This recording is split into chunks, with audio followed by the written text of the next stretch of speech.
يسعد أوقاتكم حبايب قلبي. اليوم بدنا نعمل طريقة حلا بارد سهلة كتير وسريعة. عنا 2 لتر من الحليب، ضفنالن كاسة ونص من السكر وكاسة ونص من الطحين حبايب قلبي. بدنا نخفقهم كتير منيح على البارد كرمال يدوب كل الطحين اللي حطيناه، بعدين نحطهم على النار مباشرة. بسم الله، الحليبات سمين وبشهوة القلب، رح يطلع معنا قشطة غير شكل. الحلو قشطة عم تعمليه سهل كتير وبنعرفها. لا أكيد مش قشطة، هيدي لقمة الباشا التركية.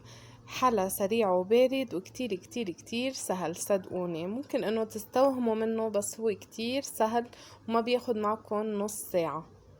حطينا الحليب التازة مع السكر والطحين وخفقنا كتير منيح. بعدين بس نتأكد انه داب كل كمية الطحين بنحطه على النار.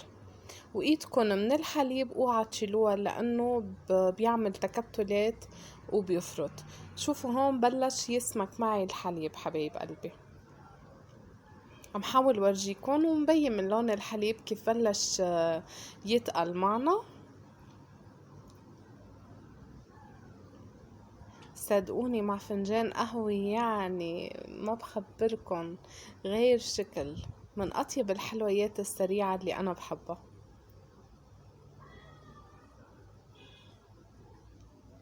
كل شي بالحليب فيه نشا أو حتى طحين ما تشيلوا ايدكم منه لأنه دغري بيفرط. هون بعد ما تقل معنا الخليط ضفناله يعني ملعقة من المزهر وبدنا نحط فوقهم ملعقة من المورد. هون مطيبات كتير بيعطوا نكهة وريحة للحلو كتير طيبة. حطينا ملعقة من المزهر وملعقة من المورد. كمان بدنا نضيف فوقهم شوي من الفانيليا حبايب قلبي، والمسكي إذا موجود. ملعقة صغيرة بملعقة صغيرة، ما تكتروا فانيليا ومسكي لأنه بيعطي مرار. شفتوا هيدي الكثافة اللي أنا بدي إياها، هيدا التقل المطلوب. الصلاة على النبي بشهوة القلب فعلا. والبيت اللي فيه ولاد ما تتخيلوا قد بينبسط فيها لهي الأكلة. هون أنا كنت طفيت تحت النار لأنه غلت وتقلت السماكة اللي بدي إياها، وضفتلها ربع قالب من الزبدة، قيمة 50 جرام من الزبدة. والزبدة خلوها تكون طيبة لأنه بتعطي نكهة للقشطة كتير طيبة. كل ما كانت الزبدة طيبة معكم كل ما القشطة طلعت بعد أطيب وأطيب. حطينا الزبدة حبايب قلبي، وبالصينية اللي بدنا نقدم فيها بدنا نمد جوز الهند. جوز الهند خلي الكمية تغطي كل القاعدة تبع الصينية لأنه مهم بس تبرد هاي الأكلة تنقدر نلفها. يعني انتو حطوا الكمية جوز الهند بالصينية. انا تقريبا الصينية اخدت معي كاستين كبار من جوز الهند. واذا كان جوز الهند عندكم حبة خشنة بعد احلى واحلى من انه يكون ناعم، لانه بجمع على بعضه اكتر من الناعم. السباتولا اللي عندكم مثل ما شايفين منظبط جوز الهند كتير منيح، لانه بس بدنا ننزل بالقشطة عليه ما يبعد عن بعضه، بالعكس يمسك هو والقشطة كتير منيح. اسم الله الكمية اللي عملناها كمية حلوة، منا كمية قليلة. 2 لتر من الحليب عملولي 3 ثواني و 3 ثواني منيح يعني. تنايد المقادير 2 لتر من الحليب، كاسة ونص من الطحين، كاسة وربع من السكر حبايب قلبي. منحركن على البارد، منحطن على النار بس يغلو. منضيف ملعقة مزهر وملعقة مورد. ومثل ما شايفين زدنا قالب من الزبدة قبل ما نطفي تحت القشطة، وزبطنا جوز الهند بقاعدة الصينية. ومنا ننزل بكل هدوء بالقشطة على جوز الهند. ما بدي بس انزل فيها، اذا كبيتوها كب ببعد جوز الهند عن بعضه ما بتصير تعذبكن انتو عم تبرموها، لانه نحنا بدنا نعملها رول بس نبرمها. شفتوا اسم الله الصينية كبيرة منا صينية صغيرة. هلا بنفس الاسباتولا بدي اني زبط القشطة كتير منيح لتطلع مستوى واحد، نفس المستوى يعني.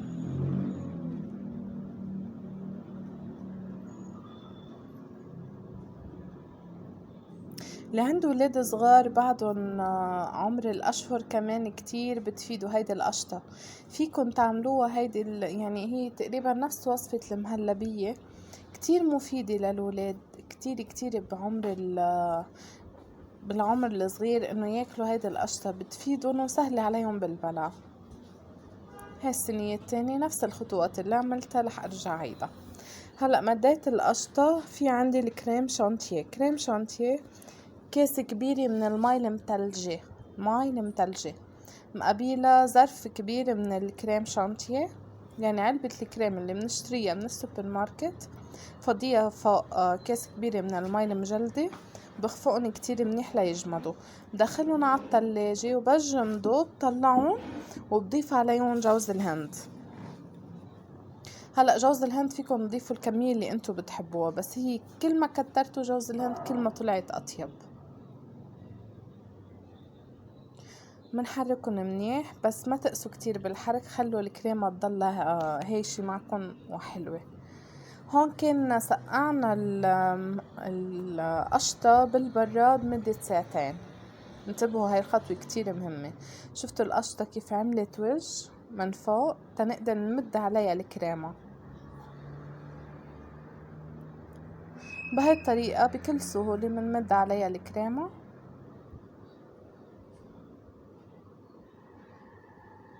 جربوها وخبروني كيف تطلع معكم، ويا ترى حبيتوا طعمتها ولا لا. كتير طيبة، وكل ما دعمتوها وحطيتوا المكونات الصح فيها كل ما طلعت الطعمة رائعة وأطيب من الجاهز ب100 مرة.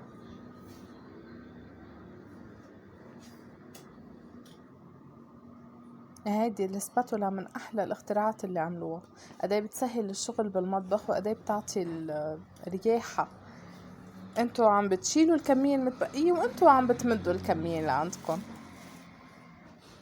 يلي وصل معي بالفيديو لهيدي الدقيقة يا ريت يشترك ويكتب لي كومنت حلو ولايك أكيد. بس تشتركوا بالقناة، فعلوا جرس التنبيهات ليوصلكم كل فيديو أنا بنزله إن شاء الله. هاي أول صينية خلصت كريمة. صار عنا طبقة جوز الهند، طبقة قشطة، وطبقة كريمة. هلأ فوق الكريمة بدي رشة منيحة من الفستق الحلبي، بيعطيها طعمة رائعة.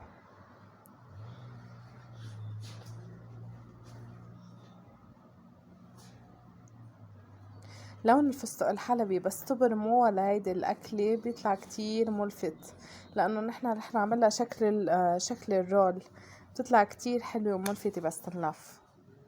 فيكن تستغنوا عنها هاي الخطوة وترشوا فستق حلبي بس من فوق لما نلفها، بس هي كطعمة وكلون كتير طيبة.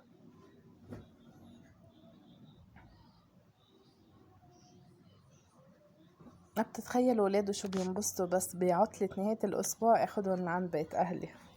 صاروا حافظين ستهم انه بس يروحوا لعندها خلص بدها تعملهم شي طيب.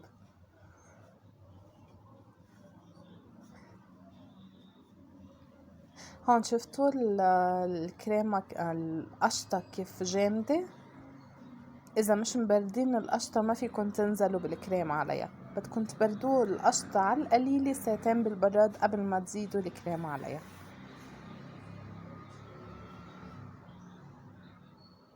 والصلاة على النبي لكمية الحليب اللي عملناها طلعت كمية ممتازة معنا من الحلو.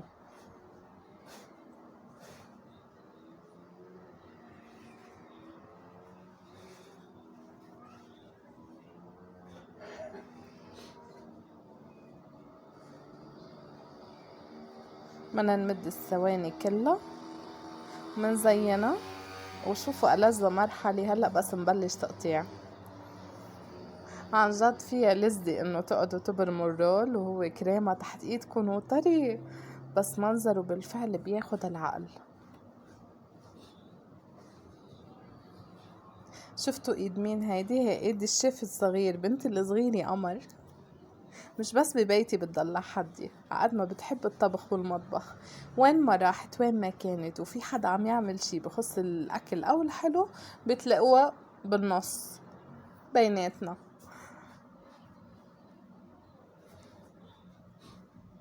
الله يبارك. هون كنا خلصنا، باقي مرحلة بعد بدنا نحط فوقها طبقة كمان جوز الهند. هاي الطبقة بتساعدنا لما نلف انه تلقط ببعضها اكتر. في ناس بيقولوا لها حلا جوز الهند، في ناس بيقولوا لها لقمة الباشا. عندكم بمنطقتكم يا ترى شو بيقولوا لها؟ انا شخصيا بقولها اطيب، حلو سهل وسريع، لانه ما بدها نص ساعة بتكون خالصة.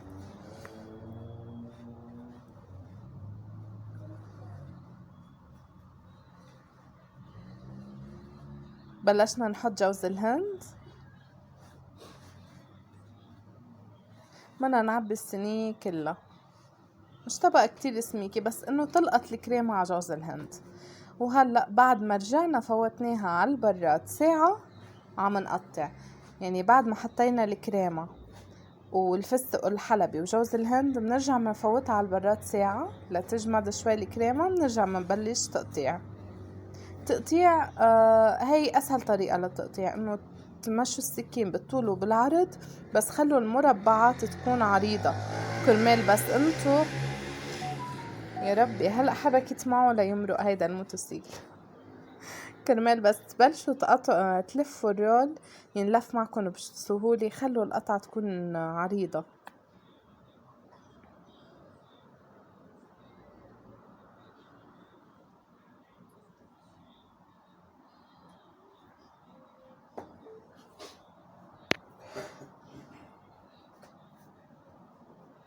انا كتير عم بنبسط بس شارك معكم الوصفات اللي عم بعملها، وانا عم نزلكن اياها بعفوية تامة مثل ما فعلا انا عم بعملها، والاجواء اللي انا عايشة فيها عم نزلكن اياها. خبروني يا ترى بتحبوا هالنوع من الفيديوهات ولا لا؟ شفتوا ما اسهلها؟ بس علينا الطرف من ورا وصرنا نبرمها، لانه جوز الهند لاقت القشطة برمت معنا بكل سهولة. شوفوا لي ما منظر، يا سلام، بالفعل شي بشهي.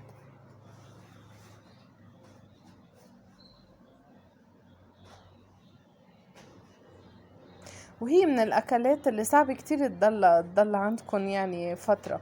انا شخصيا بعملها بنفس النهار بتخلص عنا، الصلاة على النبي، هنا وعافية لقلب اللي بياكل، لانه كتير كتير طيبة وخفيفة، منا دسمة وبتقنز، لا طيبة وخفيفة. شوفوا لي ما منظر، روقوا هلأ بس وشوفوا مع شو رح ناكلها.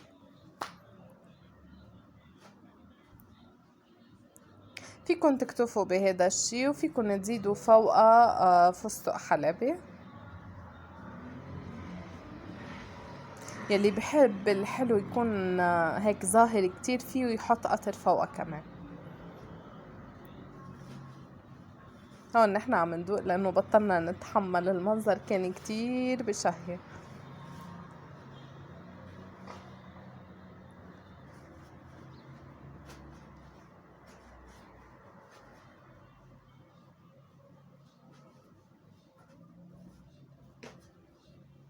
وين سرحتوا؟ يلا اللي عنده المكونات يقوم بسرعة يجرب، صدقوني ما بتندموا، طعمتها اكتر من رائعة.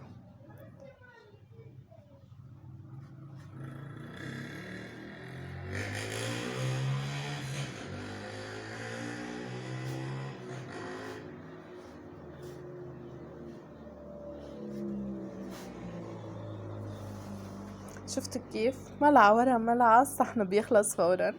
جددنا الصحن، وهيدا المنظر النهائي عنا. زيناها بفستق حلبي على الوجه كمان. تفضلوا مدوا ايدكن، يلي مستحلي اماني عليه، اذا عنده الغراض يقوم بسرعة يجربها، ولا اطيب من هيك اكله.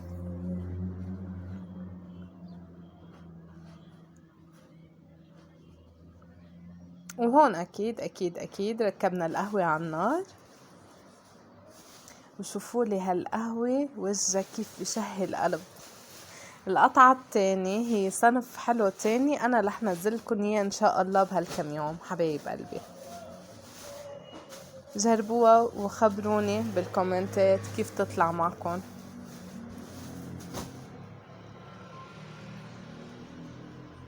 يا سلام، حد القهوة قديه بتطلع طعمتها طيبة، ولا أسهل ولا أروع من هيك، بلا فرن وبالبراد فورا بتاكلوا أطيب أكلة حلو. يب، وهي شفت القهوة. لهون حبايب قلبي خلص الفيديو، بشوفكن إن شاء الله بفيديو جديد.